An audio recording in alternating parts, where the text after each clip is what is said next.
Olá, eu sou Kátia Cristina, sou teóloga, sou liturgista, sou professora do Seminário Paulo VI, sou da Comissão Diocesana de Liturgia, sou da Pascom Diocesana, sou da Comissão de Liturgia do Leste 1, que abarca todo o Rio de Janeiro, sou missionária da Congregação de Nossa Senhora Cônegas de Santo Agostinho. Eu fui freira durante alguns anos nessa congregação e hoje eu continuo nela como missionária.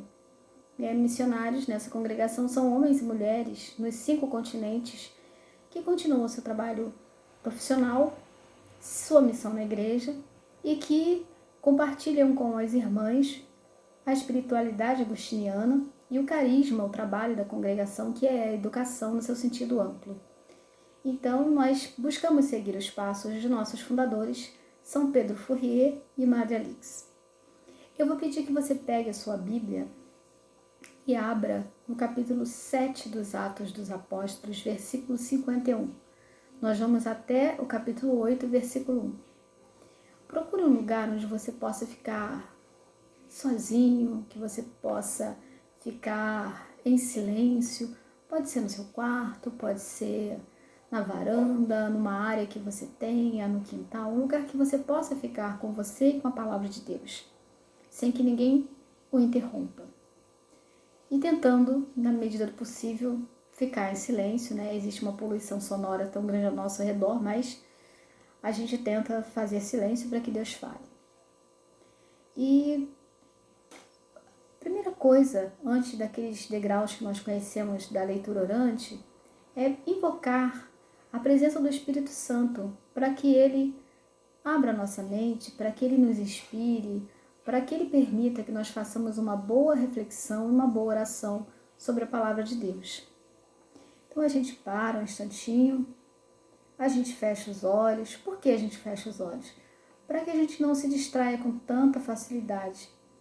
E que também dizem que quando a gente fecha os olhos, a gente olha para dentro de si mesmo, né? Então a gente vai fazer um pouco esse exercício de parar, tentar se colocar na presença de Deus, silenciar a nossa mente, nosso coração, por alguns momentos pelo menos, para que a gente possa sair depois mais fortalecido para o nosso dia a dia. Vamos respirar conscientemente.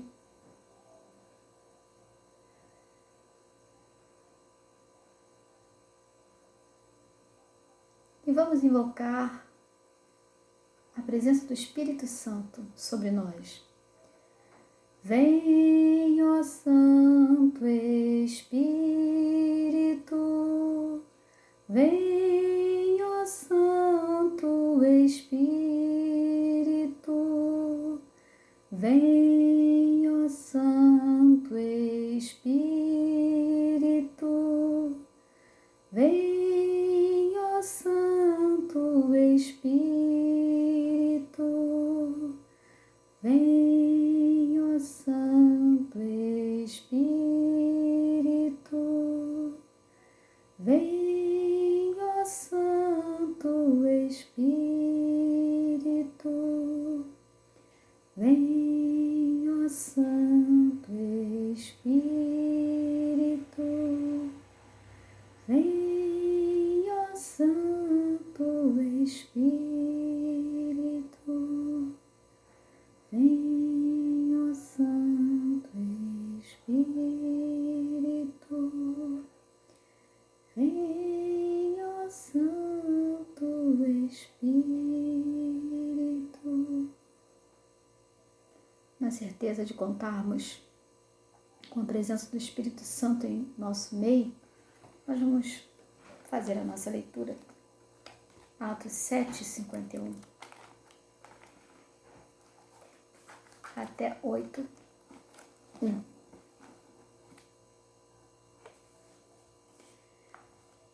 Naqueles dias, Estevão disse ao povo, aos anciãos e aos doutores da lei: homens teimosos, insensíveis e fechados à vontade de Deus, vocês sempre resistiram ao Espírito Santo. Vocês são como foram seus pais. A qual dos profetas os pais de vocês não perseguiram? Eles mataram aqueles que anunciavam a vinda do justo, do qual agora vocês se tornaram traidores e assassinos. Vocês receberam a lei promulgada através dos anjos e não as observaram. Ao ouvir essas palavras, eles ficaram enfurecidos e rangeram os dentes contra Estevão. Repleto do Espírito Santo, Estevão olhou para o céu e viu a glória de Deus e Jesus de pé à direita de Deus. Então disse: estou vendo o céu aberto e o Filho do Homem de pé à direita de Deus. Então eles deram fortes gritos, taparam os ouvidos e avançaram todos juntos contra Estevão. Arrastaram-no para fora da cidade e começaram a apedrejá-lo. As testemunhas deixaram seus mantos aos pés de um jovem chamado Saulo. Atiraram pedras em Estevão, que repetia esta invocação: Senhor Jesus, recebe o meu espírito. Depois dobrou os joelhos e gritou forte: Senhor, não os condenes por este pecado. E ao dizer isso, adormeceu. Saulo era um daqueles que aprovavam a morte de Estevão. Essa palavra é um texto tão forte que às vezes a gente lê e imagina a cena de pura violência e às vezes a gente tem que se refazer um pouco para continuar a leitura, porque a gente está diante do assassinato de mais um justo, né? Como Jesus foi assassinado, aqui o primeiro mártir da igreja nascente é Estevão. E a gente pode pegar depois dessa leitura e ler mais uma vez, mais outra, porque a leitura, a palavra de Deus é como uma fonte de águas cristalinas. Quanto mais a gente tira, mais água boa vem. Então a gente pode depois rever esse vídeo e ler a leitura mais uma vez e outra. E dentro desse momento da leitura orante que a gente está, que é a leitura propriamente dita, a gente tem alguns pontos. Por exemplo, qual é o estilo literário do texto que nós acabamos de ouvir, de ler? É uma história, uma poesia, um relato? A Bíblia é composta de vários estilos literários. No caso aqui, nós estamos diante de um relato, né? Como eu falei, do martírio de Estevão. Um outro ponto dentro da leitura é o histórico. Como é que isso aconteceu? Quem são os personagens? Que história, afinal, é essa que aconteceu? E aí, nisso, a gente tem que voltar um pouco atrás, no capítulo anterior, capítulo 6, onde os apóstolos estavam servindo aos pobres e às viúvas, e estava havendo a reclamação, eles já não conseguiam fazer esse trabalho bem feito, e muito menos fazer o trabalho de pregação, né, que eles faziam. Então eles não estavam conseguindo fazer nenhuma coisa nem outra. E aí, com reclamações, resolveram decidir o que fazer. E aí eles decidiram escolher 7 homens de boa fama, de sabedoria e repletos do Espírito Santo, para que pudessem servir as mesas, né, dos pobres, arrecadar e distribuir ajuda aos pobres, enquanto eles, os apóstolos, pregavam, porque o trabalho de pregação naquele momento era um trabalho que era necessário que eles fizessem, porque eles eram as testemunhas oculares de Jesus Cristo. Eles foram chamados desde o início e participaram de toda a vida pública de Jesus. Conheciam o evangelho que Jesus pregou e conheciam as práticas que Jesus teve. Então era fundamental que eles continuassem pregando. Esses homens foram escolhidos, então, e até um pagão no meio deles, que seguia a religião dos judeus, também foi escolhido. E eles foram apresentados, esses 7 homens, aos apóstolos, que rezaram e impuseram as mãos sobre eles. Aqui a gente tem a fundamentação dos diáconos, né? Que o diaconia significa serviço, o serviço aqui era às mesas, e hoje o diácono é aquele que serve à mesa do altar, né? Então eles realizavam esse trabalho com os pobres, esses diáconos, Só que Estevão ia além, ele não se limitava só a esse trabalho com os pobres. Estevão começou a também pregar e realizava muitos sinais e muitos prodígios, e isso chamou a atenção das autoridades da época, que já vinham, se vocês estão acompanhando as leituras da liturgia diária, né, durante a semana, as autoridades estão lá, já conversaram com Pedro, já conversaram com João, já estão lá, já conversaram, já, né, disseram que eles não podiam pregar e tal e tal. E aí chamaram Estevão para conversar, mas eles não conseguiram debater com Estevão. E aí o que aconteceu? Eles subornaram alguns indivíduos para que esses indivíduos dissessem que Estevão estava blasfemando contra Moisés e contra Deus. E aí o que aconteceu? Estevão foi preso.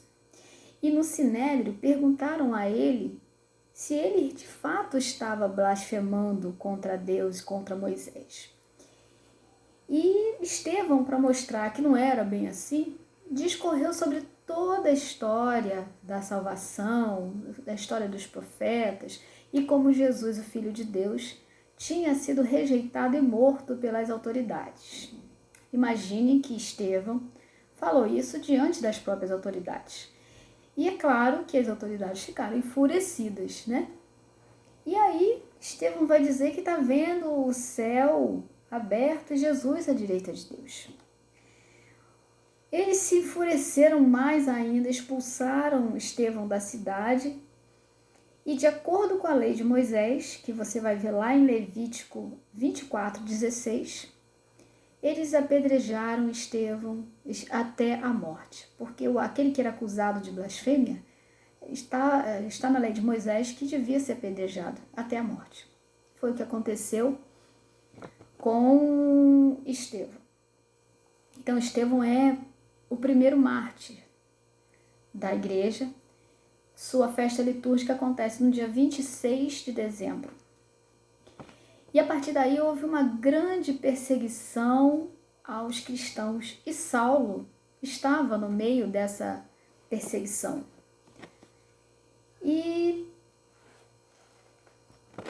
tem muita coisa para a gente ver na leitura, né? Mas a gente tem um tempo resumido para isso. A gente poderia ficar um dia todo, o final de semana inteiro, fazendo um retiro sobre um texto assim. E aí a gente começa, né, a meditar e a perguntar o que Deus queria dizer para aquele povo e para nós hoje. Naquela época, vocês viram, a gente voltou lá no capítulo 6, que muita gente estava precisando de ajuda. Tinha muitos pobres, muitas viúvas, né? Precisando de ajuda. E os apóstolos sabiam que não adiantava despedir os pobres e as viúvas, né? Porque eles tentaram fazer isso uma vez e falaram para Jesus, né? Para dispensar aquela multidão, para que a multidão fosse procurar comida, e Jesus não deixou. Jesus disse: dá-lhes vós mesmos de comer. Então eles já sabiam que dispensar os pobres e as viúvas não era o papel deles como seguidores de Jesus Cristo. Eles não podiam proclamar e ensinar a boa nova de Jesus e deixar os pobres sofrendo de lado. Então, eles tinham que acolher. Tinha muito pobre naquela época, eles tinham que acolher aqueles pobres. Porque, se vocês olharem os 4 evangelhos, os pobres estão sempre no caminho de Jesus. Os pobres, os doentes, as mulheres, né? Aqueles que eram deixados à margem. Estavam sempre buscando Jesus, e Jesus sempre os acolhendo e reconduzindo ao seu lugar de dignidade, né? Então, o Estevão aparece como o discípulo do testemunho e da prática, né? E aí a gente se pergunta, o que hoje, nessa pandemia que a gente vive, todo dia a gente sabe de alguém que partiu, de alguém que foi contaminado, a gente sabe de uma situação difícil. Então a gente se pergunta, assim, nesse momento de meditar essa palavra, o que Jesus quer nos dizer hoje, né? Jesus disse ao povo daquela época que era necessário ser um discípulo completo, né? O discípulo que pregava, mas que também fazia. que não deixava os pobres, os mais frágeis, no seu lugar, no lugar para morrer. Eles tinham que ser resgatados, tinham que ser devolvida a eles a dignidade. E assim é preciso que a gente silencie para a gente pensar o que Deus quer de nós hoje, com esse desafio tão grande que é essa pandemia em nível mundial. E vocês lembram que a gente voltou lá no capítulo 6, que a igreja teve que parar para resolver aquele problema, né? Uma situação dentro da igreja que não permitia que a pregação, que os apóstolos continuassem pregando.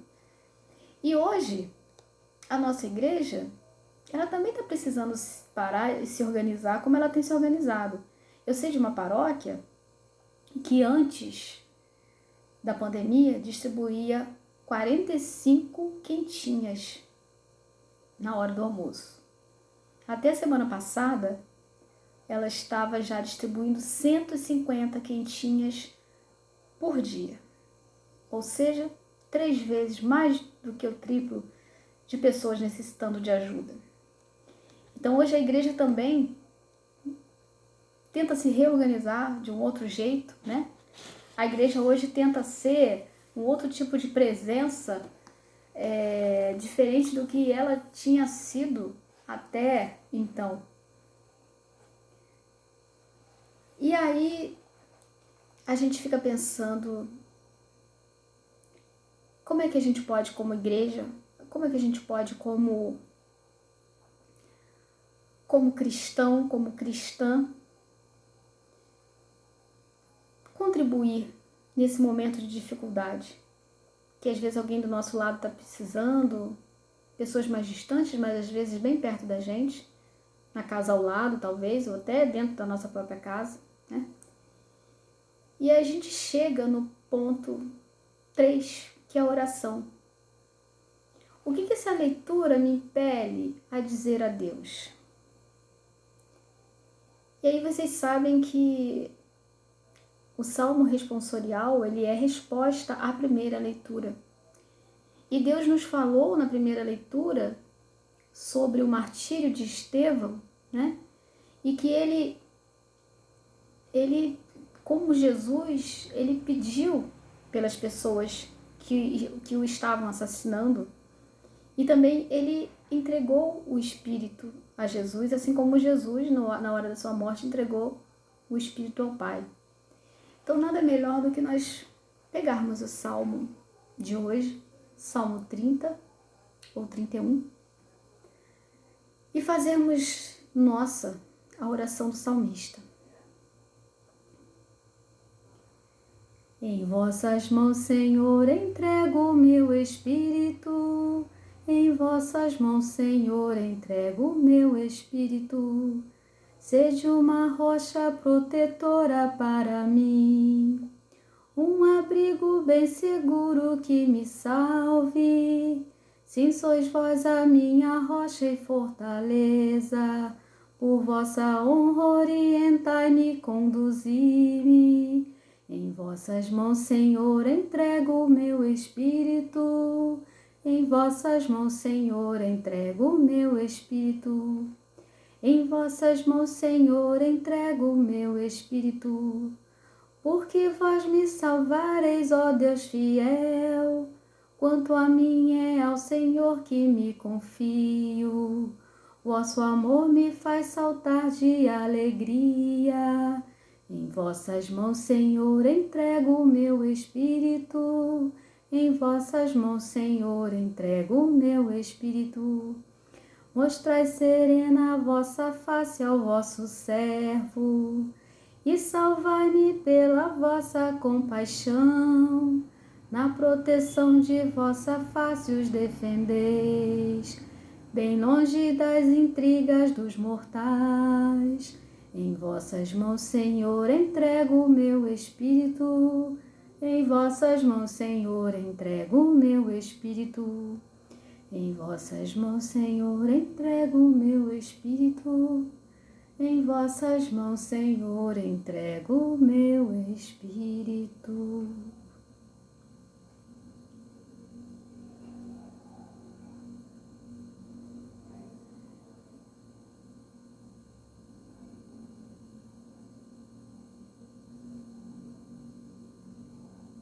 É um salmo de confiança, que demonstra a confiança que Estevão teve quando poderia ter negado a Jesus e ter sido salvo. Porque se ele, no Sinédrio, ele falou toda a história da salvação e falou dos profetas, inclusive até que o Filho de Deus foi rejeitado pelas autoridades da época, ele sabia, conhecia a lei de Moisés, sabia, né? Todo homem estudava a lei de Moisés, e ele sabia que se ele fosse julgado, condenado como alguém que estava profanando Deus e Moisés, ele ia ser morto por apedrejamento. Mas ele teve a coragem de manter a sua palavra. E foi por causa de homens e mulheres como Estevão que nós hoje herdamos a fé em Jesus Cristo. Então, primeiro foi Jesus Cristo, né? E depois muitos, milhares que o seguiram. E nós temos nesse trecho que nós estamos refletindo uma riqueza muito grande, porque existiram muitos e muitos e muitos mártires. E até hoje existem, né? Alguns que não podem proclamar a sua fé em Jesus Cristo. Mas aqui a gente tem riqueza de detalhes, a gente tem o contexto, tudo que aconteceu. E muitas às vezes morrem sem que ninguém saiba que eles existiram, porque não fazem parte da oficialidade. Então aqui nesse momento de contemplação, a gente volta ao cotidiano, mas a gente volta ao cotidiano com um olhar diferente, porque a gente conversou com Deus, a gente teve um diálogo, né? Que a liturgia da palavra, ela é um diálogo de Deus com o seu povo, do povo com Deus, o tempo todo assim. E a leitura orante da Bíblia, ela é também esse diálogo, né? Deus fala, a gente escuta, responde, e depois que a gente ouve tudo isso, que a gente responde, a gente busca uma atitude diferente, né? Porque quem aprende e não muda, não aprendeu de fato. A aprendizagem, ela vem para nos fazer mudar de atitude. E nesse momento de contemplação em que a gente volta ao cotidiano, depois de ter feito essa breve reflexão a respeito desse trecho do Novo Testamento, a gente para e olha ao nosso redor e até ao longe também, né? De tudo que está acontecendo desde o final do ano passado até agora. E a gente olha de manhã, é uma quantidade de mortos, se olhar ao meio-dia outra, se olhar à noite a outra, se a gente for tentar acompanhar, a gente não consegue acompanhar, né? Então, nós conversamos com Deus agora e nós podemos ver mais profundamente essa nossa realidade a partir dessa luz que a palavra de Deus nos trouxe hoje. Então, a gente pode ter mais clareza de como agir nessa situação. Primeiro, a gente tem hoje uma coisa que é um trunfo para nós, na verdade. E que as pessoas que passaram pela Primeira, Segunda Guerras Mundiais e tantas situações no mundo, no Brasil, elas não tinham, que era a internet. E hoje a internet é a grande aliada da igreja, né? A internet é a grande aliada da liturgia, porque a gente pode rezar hoje, a gente pode acompanhar as orações, a gente pôde acompanhar o Papa fazendo aquela oração lindíssima na praça de São Pedro, vazia e chuvosa, por causa da internet. Então, a internet é a nossa grande aliada e ela precisa ser usada cada vez mais para o bem da humanidade, para o bem das pessoas. Vocês sabem que nem toda época na história do cristianismo os cristãos puderam se reunir publicamente por causa de perseguições, de guerras e de pestes. E também hoje, e nem todos os lugares do mundo podem fazer o que eu estou fazendo hoje com vocês, né? Falando da palavra, proclamando o Senhor Jesus através da internet. Não é em todo lugar do mundo que eu posso fazer isso. Ainda existe, em pleno século XXI, lugares onde eu não posso falar de Jesus. Então a gente vai aproveitar que a gente está aqui com a internet, que a gente tem acesso à internet, que a gente tem essa possibilidade e que a gente tem fé.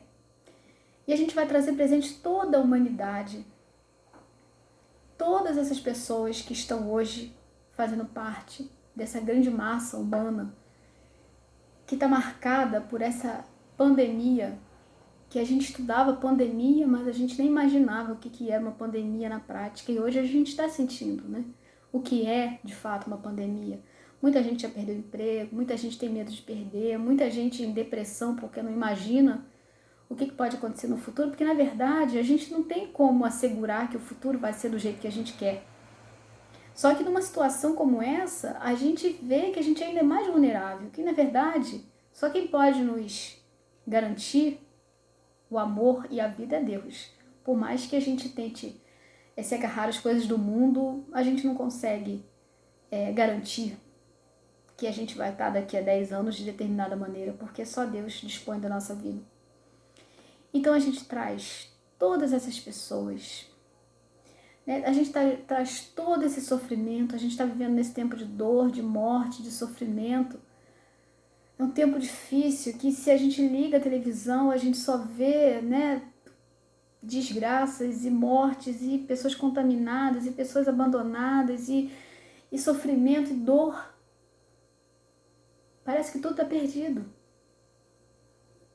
Mas a liturgia vem nos lembrar que a gente está no tempo pascal. E a liturgia vem nos avisar que a última palavra de Deus sobre nós não é a morte, é a ressurreição. Então a liturgia vem nos encher de esperança, porque se você num tempo como esse não tiver esperança, se você disser, eu sou católico, e num momento desse você não tiver esperança de que a gente vai atravessar isso, de que a gente vai vencer, como a gente já venceu muitas vezes, como a gente já teve muitas Páscoas individuais e coletivas na história da humanidade, se você não tem nesse momento, não adianta você rezar, você fazer todas as práticas. É preciso que a fé brote do seu coração e você precisa pedir a Deus também, porque a fé é fruto do Espírito. Então, pedir a esse Espírito que aumente a sua fé, que aumente a fé de cada um de nós, porque não é fácil essa situação. Todo mundo tem medo, todo mundo se preocupa. Contudo, nós precisamos lembrar. E a liturgia, como eu falei, está aqui para avisar isso, né? Traz essa palavra de Deus para nós e nos diz a última palavra de Deus sobre cada um e sobre todos nós não é a morte, é a ressurreição. Então a gente aproveita esse momento para pedir a intercessão de Maria e para pedir a intercessão de Santa Luzia. Que Santa Luzia, que Maria faça como em Caná, nas bodas de Caná, né? Que fique atenta ao apelo das pessoas e que Santa Luzia possa nos ajudar a ver as melhores soluções para os problemas que nós estamos vivendo hoje. Nós, povo, e nós, governantes também, nós como um todo. Então eu convido vocês, pela intercessão de Maria e de Santa Luzia, fazermos nossas orações trazendo toda a humanidade, todo o povo que está sofrendo, principalmente aquelas pessoas que se encontram sem fé, que diferente de nós não tem fé no futuro. Eu convido vocês a nos irmanarmos na oração que o Senhor Jesus nos ensinou. Pai nosso, que estás no céu, santificado seja o vosso nome. Venha a nós o vosso reino, seja feita a vossa vontade, assim na terra como no céu. O pão nosso de cada dia nos dai hoje. Perdoai as nossas ofensas, assim como nós perdoamos a quem nos tem ofendido. Não nos deixeis cair em tentação, mas livrai-nos do mal, pois vosso é o reino, o poder e a glória para sempre. Amém. Ave Maria, cheia de graça, o Senhor é convosco. Bendita sois vós entre as mulheres, e bendito é o fruto do vosso ventre, Jesus. Santa Maria, Mãe de Deus, rogai por nós, pecadores, agora e na hora de nossa morte. Amém. Que essa leitura orante de hoje ajude você a acreditar mais, a ter mais fé na vida, a ter mais fé na ação de Deus no nosso meio. Louvado seja nosso Senhor Jesus Cristo, para sempre seja louvado.